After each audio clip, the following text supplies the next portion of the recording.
you're watching this video, so I'm going to assume you know what Streamerbot is. It's a tool that allows you to basically do pretty much anything when it comes to fun redeems and controlling OBS and everything else on stream. You can see some examples on screen right now from my stream, so if you're following me on Twitch, you'll see it there, wink wink. But if not, and you're just new to Streamerbot and you want to kind of get ahead, I'm going to show you some tips today that if you're familiar with Streamerbot, you may not know, and if you're new to Streamerbot, we'll set you off at a good start. So first up, we'll go with test trigger. Now, if you've used Streamerbot, you know what this is, but did you know that you can actually set what the test trigger is?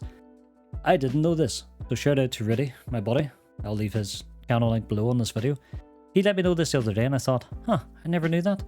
So in Streamerbot, if we zoom in here, you'll see that inside your actions, you usually have your triggers, and you can add a test trigger, like so. So you can type in here test, and you can add a test trigger. This is core test, but in here, you can set variables, which blew my mind.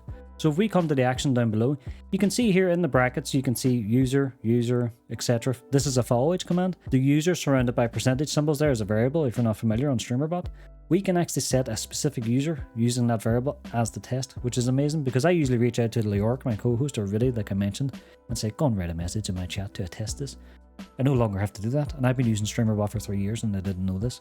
So to set that up, you can type in test, like I was saying, so core test, you can right click here, and we want to use the variable user.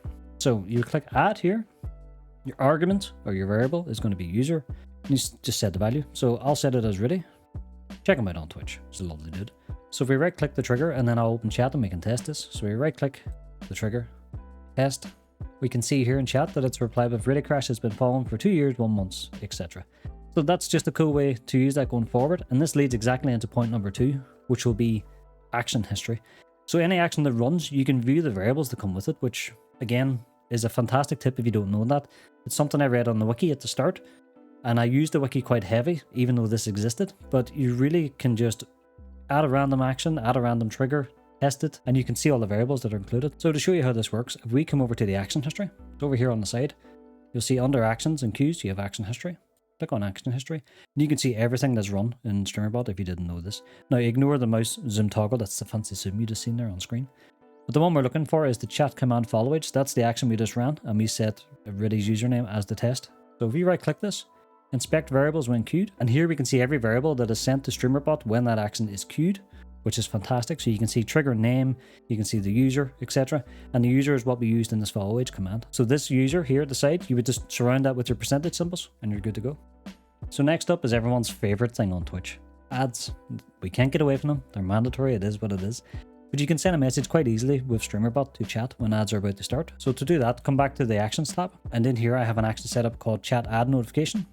If you come over to the triggers at the right side, you can see upcoming ad. If you want to get this, you can right click and go to Twitch and add it that way, but the quickest way is to search. So if you type in ad here at the top in the search bar and choose upcoming ad like I have, and then down on actions, you want to send a message basically to the channel to say that this ad is now going to run. So to do that, we're using the Twitch upcoming ad trigger, but we can also say in the message to chat how long the ad is going to last. So to know how long the ad is going to last, we need to go to the action history and see what variables were returned. So just like previously, come to action history at the left, right click on your action that ran, chat ad notification, which mine was called, inspect variables when queued, and in here you'll see that there's a variable called ad length, and beside that you can see 60. So there was a 60-second ad that was going to run there when I tested that.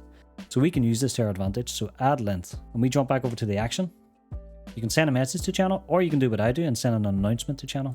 If you double click on that, you just type the message in here, and you can see at the start I have percentage, ad length, percentage, and then an S beside that for seconds. So 60 seconds of ads are about to begin. Gameplay will be paused. Trust me, I hate them too. Now the cool thing about an announcement is, you'll see now on screen that it labels the message, and it's very visible in chat, which is pretty cool. And you can control the color here. So you can go blue, green, orange, or purple, which is pretty cool. And now the last one's one I've forgot about quite often, is whenever you finish your stream and you're raiding out to someone and you're saying bye, all the best, and you pop in, you say hello, I'm going to get a cup of tea, and then you come back and you're still alive. And people mess you saying, you're still alive, we can hear everything in the background. How about you just set Streamerbot to end your stream once your raid is sent to the person you're raiding, which is very easy to do. So to do that, we jump back over to Streamerbot, and I set up an action called end stream after raid. And to do this is pretty quick. So for the actual trigger itself, you want to type in raid send and choose that. So what that means is whenever the raid actually sends, not when it's doing the countdown and all that stuff, when it actually sends to that channel is when we want to end our stream. And to end our stream, come down to the sub actions down below, and you can see I have OBS stop streaming in there. Now you can search it at the top, or you can just go to Twitch, add, if you come to OBS, choose streaming, and in here you can choose your OBS connection. So mine will be new OBS, that's just what I called it. Yours is probably going to be default, that's fine. And you can choose the state here to stop. So just click OK there when you have it set to stop, and that's it. So 4 useful enough actions that you could carry going forward. Action history is a big one, and understanding variables when it comes to Streamerbot, it can be very daunting. I've seen it myself with people that are new to Streamerbot, and they use the UI, which is much better these days, granted, and they get a bit lost in the UI, but they overall get quite comfortable. But when it comes to anything that's using a variable or using any sort of logic, they're like, yeah, that's not for me. It's much easier than you think.